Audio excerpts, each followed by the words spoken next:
Hello everyone, this is Mokara Mohammed Bathon. So today we are going to learn about spring mass damper system. So let's move forward. We have components. Spring mass damper সিস্টেমে কি কি থাকে? Components থাকে মাস damper spring. তো এটা হচ্ছে মাস। মাস যদি একটা ফোর্স, এক্সটার্নাল একটা ফোর্স অ্যাপ্লাই করা থাকে, এটা ড্যাম্পারের সাইন, এটা হচ্ছে স্প্রিং এর সাইন। তো টাইম ডোমেনে আমরা জানি মাস সমান সমান F equal to M A. তো অ্যাসিলেশনকে লেখা যায় কি এক্স ডাবল ডট। আর যদি আমরা ফ্রিকোয়েন্সি ডোমেনে নেই, তার মানে ফ্রিকোয়েন্সি ডোমেন এবং ইনিশিয়াল কন্ডিশন যদি সব জিরো থাকে, তাহলে আমরা জানি যে এক্স ডাবল ডট কি হয়ে যায় এস স্কোয়ার এক্সএস। এটা হচ্ছে ল্যাপ্লাস ট্রান্সফর্ম থেকে আসে। আচ্ছা, তো সিমিলারলি ড্যাম্পারের ক্ষেত্রে ফোর্স ডিপেন্ড করে ভেলোসিটি গুণন একটা কনস্ট্যান্ট ড্যাম্পিং কনস্ট্যান্ট সি এর উপর। তার মানে এক্স ডট দ্যাট ইজ, তাহলে এটাকে যদি আমরা ফ্রিকোয়েন্সি ডোমেনে নিয়ে যাই তাহলে সিএস এক্সএস হয়ে যাবে। আর সিমিলারলি যদি আমরা স্প্রিং এর ক্ষেত্রে জানি আমরা এটা Hooke's law F equal to K X. এটাকে যদি আমরা ফ্রিকোয়েন্সি ডোমেনে নিয়ে যাই তাহলে F equal to K X S. আর এখানে টাইম ডোমেনে সবগুলো ছোট হাতের আর ফ্রিকোয়েন্সি ডোমেনে সবগুলো বড় হাতের। ওকে, সো আমরা এখন একটা সিম্পল ম্যাথ দিয়ে শুরু করি। সিম্পলি একটা স্প্রিং মাস ড্যাম্পার সিস্টেম আছে, এটা মাস। এখানে আমাদের স্প্রিং আছে, এখানে আমাদের ড্যাম্পার সিস্টেম আছে। সো আমাদেরকে ট্রান্সফার ফাংশন বের করতে বলছে। Transfer function is nothing but output by input. So what is output? Output is X, that is XS divided by FS. এটা আমাদেরকে বের করতে হবে।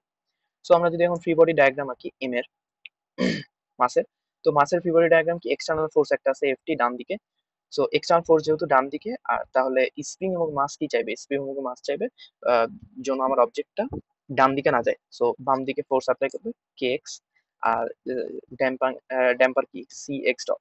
তাহলে আমরা যদি আর আর এখানে এর একটা ইনার্শিয়া ফোর্স থাকবে। সো আমরা এই ভিডিওর জন্য সব ইকুয়েশনের ডান সাইডে, ঠিক আছে, ফোর্সের মানে ফোর্স ফোর্স ইকুয়েশনের ডান সাইডের যে অংশটা, সেটা হচ্ছে ইনার্শিয়া পার্ট। আমরা জানি নিউটনের second law, summation of all the forces equal to mass into acceleration. So ডান সাইডের পার্টটা আমি ডটেড লাইন দিয়ে দেখাচ্ছি M X double dot, that is which is inertia. So এখানে F X is equal to M X double dot. তো এখন আমরা যদি এই স্প্রিং মাস ড্যাম্পার সিস্টেমে ফোর্স ফোর্স ইকুয়াল করি, তো F T minus K X, ডান দিকের ফোর্স গুলোকে পজিটিভ নিয়ে, তাহলে আমাদের এটা আসে এম এক্স ডাবল ডট। তো এখন কি করব? ল্যাপ্লাস ট্রান্সফর্ম নিব অ্যাজুমিং all initial condition zero. So আমি এটা এরপর পরের ম্যাথগুলোতে লিখবো না ল্যাপ্লাস, বাট এটা কিন্তু অল ইনিশিয়াল কন্ডিশন জিরো ধরে আমি করতেছি। আচ্ছা, তাহলে এফ টি এর ল্যাপ্লাস ট্রান্সফর্ম হয়ে যাবে এফ, আর কে তো কনস্ট্যান্ট, তো কে থাকলো, আর এক্স এর ল্যাপ্লাস ট্রান্সফর্ম হচ্ছে বড় হাতের এক্স। আবার এক্স ডট আছে, তার মানে একবার ডেরিভেটিভ, তো এটার ল্যাপ্লাস ট্রান্সফর্ম হবে এস এক্স। আবার এক্স ডাবল ডট থাকলে হবে কি এস স্কোয়ার এক্স। তো আমাদেরকে কি বের করতে বলছে? আমাদেরকে বের করতে বলছে হচ্ছে আমাদের transfer function. So transfer function is nothing but X by F. So X by F করে নিলাম, that is one by M S square plus C S plus K. So এটা আমার বলে রাখা ভালো যে ট্রান্সফার ফাংশনের ক্ষেত্রে যদি মাস হয়, মাসের সাথে একটা এস স্কোয়ার থাকে সাধারণত। আর যদি ড্যাম্পার হয়, ড্যাম্পারের সাথে একটা এস থাকে। আর যদি স্প্রিং হয়, স্প্রিং এর সাথে কোনো এস থাকে না, যেটা আমরা দেখতে পাচ্ছি ইউজুয়ালি। ওকে, নেক্সট। সো আমরা একটা টু মাস স্প্রিং ড্যাম্পার সিস্টেম দেখবো, যেখানে হচ্ছে স্প্রিং একটা আছে কে, এখানে সি ওয়ান ড্যাম্পার আছে, এখানে একটা সি টু ড্যাম্পার আছে, M one M two. M one এর ডিসপ্লেসমেন্ট এক্স ওয়ান দেওয়া আছে, এম টু এর ডিসপ্লেসমেন্ট এক্স টু দেওয়া আছে। আর এক্সটার্নাল ফোর্স এম টু তে অ্যাপ্লাই করা হয়েছে, যেটা হচ্ছে এফটি। সো আমাদেরকে ট্রান্সফার ফাংশন বের করতে বলছে X two divide by F equal to what. তো এই ফ্রি বডি ডায়াগ্রামটা খুব ভালো মতো বুঝতে হবে। এই ফ্রি বডি ডায়াগ্রাম না বুঝলে আমরা বাকি ম্যাথগুলো বুঝবো না। সো ফ্রি বডি ডায়াগ্রামে আসি এম ওয়ান এর ক্ষেত্রে।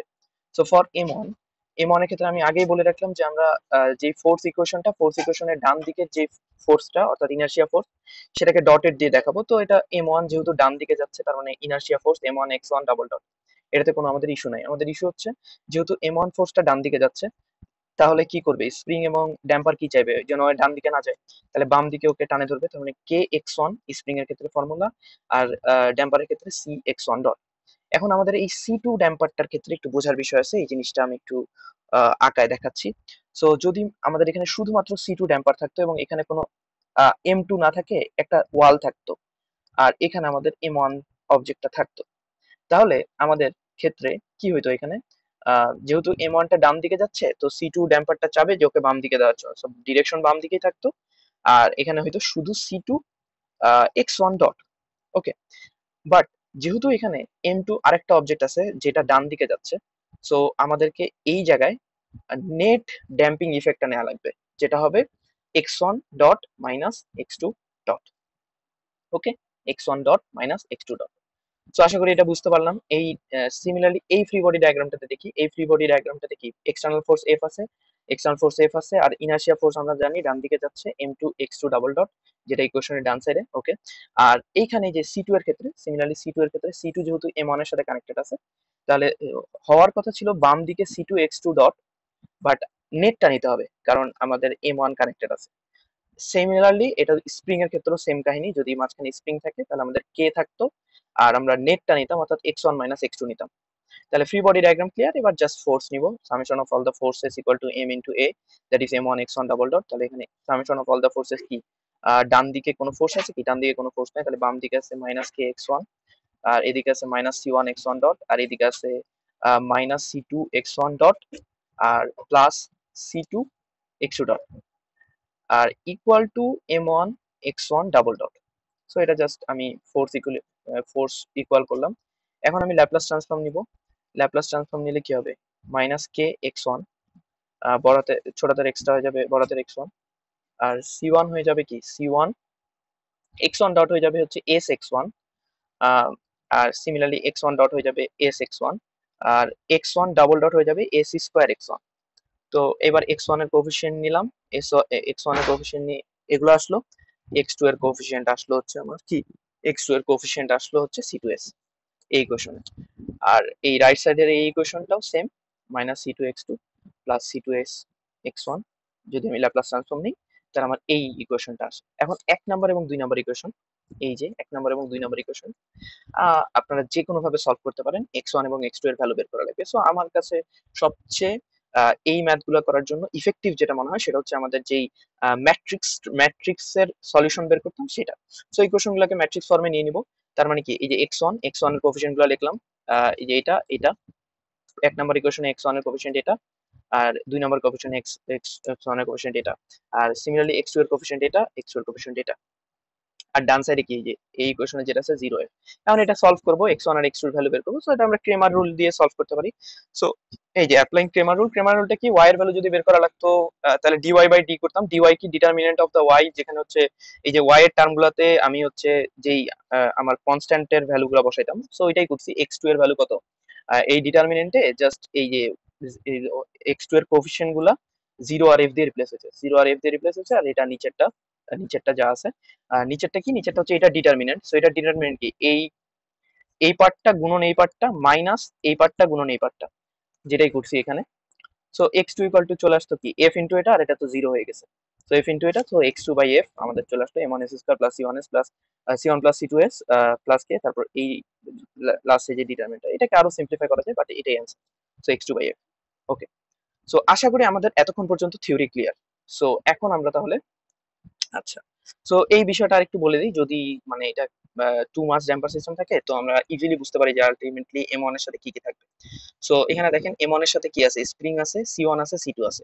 সো আমরা যেই ইয়াটা বানাইলাম একটু আগে, এই যে ইকুয়েশনটা, সো এখানে দেখেন m1 এর সাথে আছে কি k c2 c1, তো এখানে দেখেন k c2 c1 যুক্ত টার্ম আসবে। আর এখানে m2 এর সাথে কি আছে, m2 এর সাথে যে টার্মটা আছে সেটা এখানে আসবে, m2 এর সাথে আছে শুধু c2, আর হচ্ছে গিয়ে c2 আছে আর কিছু নেই, m2 আছে। আর আহ, এইখানে বসবে হচ্ছে মাঝখানে, এই যে এখানে লিখে রাখছি বিটুইন m1 এন্ড m2। তো এই যে বিটুইন m1 এবং m2 এর টার্মটা c2s, তো এটা জাস্ট চেক করার জন্য, এটা কোনো ইস্যু না। আমাদের মেইন টার্ম হচ্ছে আমরা হচ্ছে এই কোশ্চেনটা সলভ করব।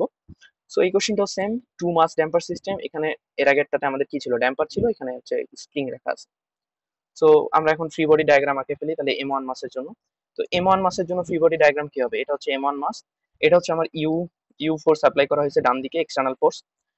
এক্সটার্নাল ফোর্স ডান দিকে, তার মানে k1 এবং ড্যাম্পার চাইবে যে আমি বাম দিকে সরাই দিই, তাহলে k1 x1 বাম দিকে, b1 x1 ডটও বাম দিকে, আর ইউ হচ্ছে ডান দিকে। আর আমরা ইনার্শিয়া ফোর্সটা কি, ইনার্শিয়া ফোর্স হচ্ছে ইকুয়েশনে যে ইনার্শিয়া ফোর্সটা মাসের জন্য সেটা আমরা ডটেড করে দেখালাম, কারণ এটা ইকুয়েশনের ডান দিকে থাকবে, m1 x1 ডাবল ডট। আর এখন k3 এর ক্ষেত্রে সেম কথা আমি যেটা ড্যাম্পারের ক্ষেত্রে বললাম, সো এখানে k3 এর ক্ষেত্রে মনে রাখতে হবে k3। সো যদি এখানে m2 না থাকতো, শুধুমাত্র k3 থাকতো, তাহলে এটা কি হতো, যে এই মাসটা যেহেতু x1 ডান দিকে যেতে যাচ্ছে, k3 বলবে যে আমি বাম দিকে নিয়ে যাব। সো বাম দিকে নিয়ে যেত এবং k3 x1 হইতো। বাট যেহেতু এখানে আরেকটা মাসের সাথে কানেক্টেড আছে যার ডিসপ্লেসমেন্ট x2, সো আমাদেরকে নেটটা নিতে হবে, যেটা is k3 x1 minus x2। Similarly আমরা যদি এখন okay free body diagram of the two, 2 number free body diagram দেখি M2। সো M2 এর ক্ষেত্রে কি আছে, ডান দিকে যেতে চাচ্ছে, তাহলে K2 স্প্রিংটা কি করবে, ওকে বাম দিকে যেতে দিবে, দ্যাট ইজ বাম দিকে বলবে যে বাম দিকে যাও। So K2 X2। আর সিমিলারলি ড্যাম্পারটাও বাম দিকে বলবে B2 X2 ডট। আর এটার মোশন কোন দিকে, এটার মোশন হচ্ছে ডান দিকে, তার মানে ইনার্শিয়া ফোর্স যেটা আমার ডান দিকে M2 X2 ডাবল ডট। আর এখানে কোনো এক্সটার্নাল ফোর্স নাই। এই K3 এর ক্ষেত্রেও সেম, K3 কি K3, আমরা তাহলে নেটটা নিব K3 X2 মাইনাস X1। ঠিক আছে, ওকে। সো এই যে এই দুইটা, এখন এই দুইটাকে আমরা হচ্ছে similarly summation of all the forces equal two mx1, এখানেও summation of all the forces equal two m2 x2। So আমরা যদি করি, সো সামেশন অফ f, এখানে কি ডান দিকে কি আছে, u minus k1 x1 minus b1 x1 dot minus k3 x1 minus minus plus k3 x2 equal to এই যে inertia ফোর্সটা m1 x1 double dot. এখন এটাকে ল্যাপ্লাস ট্রান্সফর্ম নিলাম, ইউ, এটা হয়ে গেল মাইনাস k1 x1 মাইনাস এটা হয়ে গেল b1s x1, এটা হয়ে গেল b3 x1, এই সরি k3 x1, এটা হয়ে গেল প্লাস k3 x2, আর এটা হয়ে গেল m1 x1 ডাবল ডটের Laplace transform m1s2 x1। So এখানে আমরা x1 এর কোফিশিয়েন্ট লিখলাম, আর এখানে আমরা x2 এর কোফিশিয়েন্ট লিখলাম। x1 এর কোফিশিয়েন্ট এটা, x2 এর কোফিশিয়েন্ট হচ্ছে মাইনাস k3, আর এটা ইকুয়াল টু ইউ। সিমিলারলি এই ইকুয়েশনটাকে ল্যাপ্লাস ট্রান্সফর্ম করলাম, x1 এর কোফিশিয়েন্ট, x2 এর কোফিশিয়েন্ট ইউ, কারণ কি আমি এই দুটাকে ম্যাট্রিক্স ফর্মে সলভ করব। ওকে, নেক্সট। সো এখন এই দুটো ইকুয়েশনকে যদি আমরা ম্যাট্রিক্স ফর্মে সাজাই নিই, তাহলে কি হবে, x1 এর কোফিশিয়েন্ট গুলো এখানে, প্রথমটার x1 এর কোফিশিয়েন্ট, x2 এর কোফিশিয়েন্ট, এখানে x1 x2, এখানেও সেম ভাবে x1 এর কোফিশিয়েন্ট মাইনাস k3, এটা। সো এটা আমরা চেক করে নিতে পারি যে m1 এর সাথে কি কি কানেক্টেড আছে, k1 আছে, k3 আছে, b1 আছে। এই দেখেন m1 এর ইকুয়েশনে আসবে m1, b1 আছে, k1 আছে, k3 আছে। আর m2 এর সাথে কি কানেক্টেড আছে দেখেন, k2 আছে, b2 আছে, k3 আছে। তো ইকুয়েশনে এই দেখেন m2 b2 k2 k3 এই টার্মগুলোই আসবে। আর মাঝখানে কি আছে, m1 আর m2 k3 আছে। সো এইখানে k3 যুক্ত টার্ম আছে। এটা হচ্ছে শর্টকাট যে আমার ম্যাথটা ঠিক আছে এটা মেলানোর জন্য। সো আমরা এখন ক্রেমার রুল অ্যাপ্লাই করব।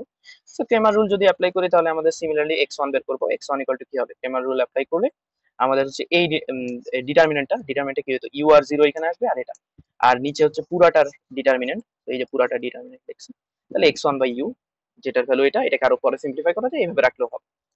নেক্সট হচ্ছে আমরা x2 বাই ইউ বের করবো। সো সিমিলারলি যদি x2 এর ক্রেমার রুল নেই, তাহলে এটা জিরো হবে, এটা সরি এটা ইউ হবে, এটা জিরো হবে। তারপর আমরা আর কি এখানে শুধুমাত্র x2 বাই ইউ যদি করি, তাহলে কি 3 ডিভাইডেড বাই এটা। সো আশা করি বুঝতে পেরেছি, আমাদের কন্ট্রোল সিস্টেম এটাই ছিল, spring mass damper system related. আশা করি বাকি সব প্রবলেম পারবো। So thank you very much, আল্লাহ হাফিজ।